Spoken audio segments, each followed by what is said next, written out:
The South African Federation of Trade Unions has criticised the president's remarks on job creation and the economy. Ramaphosa says the government's task is to create conditions that will enable the private sector to create jobs. He says job creation needs a strong developmental state and a fast-growing private sector. Now, SAFTU General Secretary Zwelinzima Vavi joins me to discuss that further. Thank you so much for your time this evening. I quoted Mary J. Blige last week after the President's State of the Nation address. There's a lyric in one of her famous songs where she goes, "We've heard it all before," and I did get the feeling that that is how you and your team felt as well. This is really not the first time that we've heard this emphasis on the private sector needing to do the heavy lifting when it comes to job creation. But you contend that you think it was almost like a slip of the tongue, that the president was very honest with how he feels the approach should be. What did you make of it? I think he was honest. He wanted us to know where he stands in relation to the role of the state and the role of the private sector. We think that he was deliberate. We think that he was not making a mistake at all, even though he have now tried to escape the criticism that became so obvious, mostly from the left, within the ANC, in its allies, and we are more than angry for him to make a statement of that kind. He is now putting in some tactical retreat from a very clear statement to capitulate to the dictates of the market, to tell us what sounds to be an obvious truth, which is actually an ideological statement. An ideological statement that says, having made a commitment to the youth of this country that I will create 1 million jobs for them just in 2018. Now turning back to say, sorry, I'm not even going to account at the fact that we are seeing more millions of jobs being lost in the economy and more unemployment rate than any other time in the country. And in order to escape that responsibility, he goes back to Thatcherism. Thatcherism that says it's not my role to create jobs. It is the role of the private sector. My role is limited to creating a conducive environment for business to prosper. I mean, he knows that there's no business person who just put his money in the economy without angling to maximize profits. And he knows that the trickle-down economic programs have been pursued way before he became the president by Comrade Nelson Mandela himself when he came back from Davos, inspired by what he heard from the World Economic Forum, and declared that the ANC's fundamental policy is that of privatization. He knows that that policy of a trickle-down, of limiting the role of the state to creating a conducive environment, is what was being pursued through that growth and employment redistribution strategy in 1996 that led to the slaughter of 1 million jobs in the private sector between 1996 and 1999, and leading to one of the biggest resistance against neoliberalism by the then powerful COSATU, which launched a strike on the 10th of May against what it called the job loss bloodbath. And he knows that all of the attempts by the state so far to create a conducive environment have dismally failed. And well, he knew, by the way... Let's pick up on that, if I could come in there for a minute. Our unemployment rates are stubborn, especially when you look at our jobless and unemployed young people. And then on top of that, that doesn't include the number of young people who have already given up ever trying to find work. That, for me, is the most tragic. Something's got to give here, though. And what is that thing that's going to give? If you say government is far too pro-business, does that mean that they're anti-poor?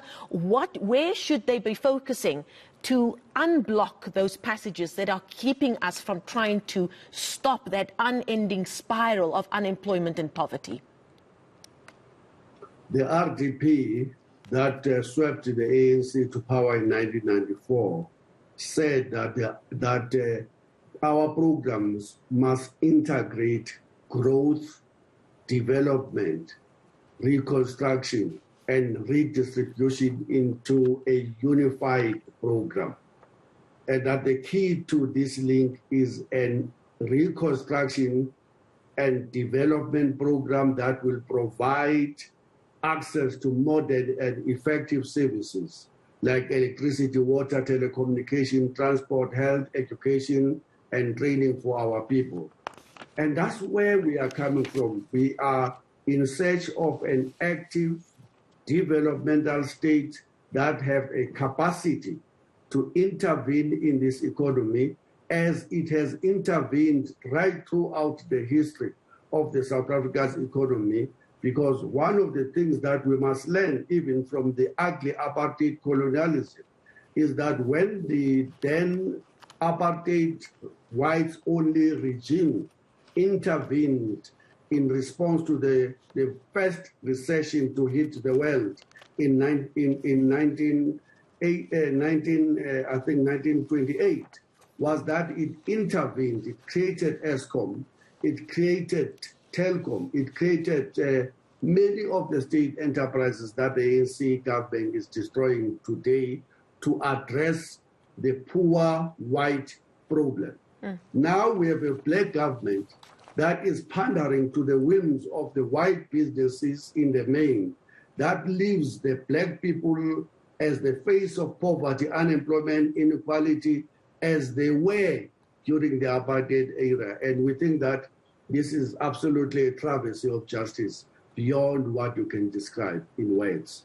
If I could perhaps just throw you a bit of a curveball before we say good night, sir. Our lead story tonight is about President Cyril Ramaphosa not having to appear before Parliament's Standing Committee on Public Accounts to answer questions relating to the misuse of public funds. Of course, I'm sure you know that's related to that audio that somehow saw the light of day. Your response to that decision and this ongoing saga?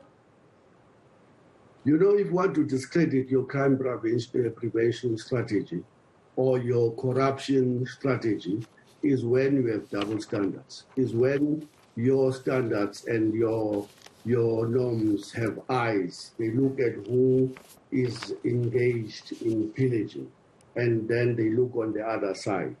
This is exactly what is happening in our view. The president says to the ANC, we don't care how that information was leaked. I know who are the people who created crime against the people of this country, leading to thousands and thousands of workers to lose their jobs. At Denel, workers have not had a pay for more than 1 year now.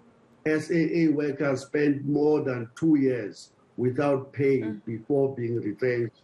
SA Express workers everywhere else. The president say, I know who are the people who took money from the state-owned enterprises in order to fight internal factional battles of the ANC. That's a witness to a serious crime being committed against workers and the poor of this country and the people of this country in general. When he's supposed to go and to the nearest police station, or at least take the opportunity that is being provided to him by SCOPA, he says, no, I won't do it.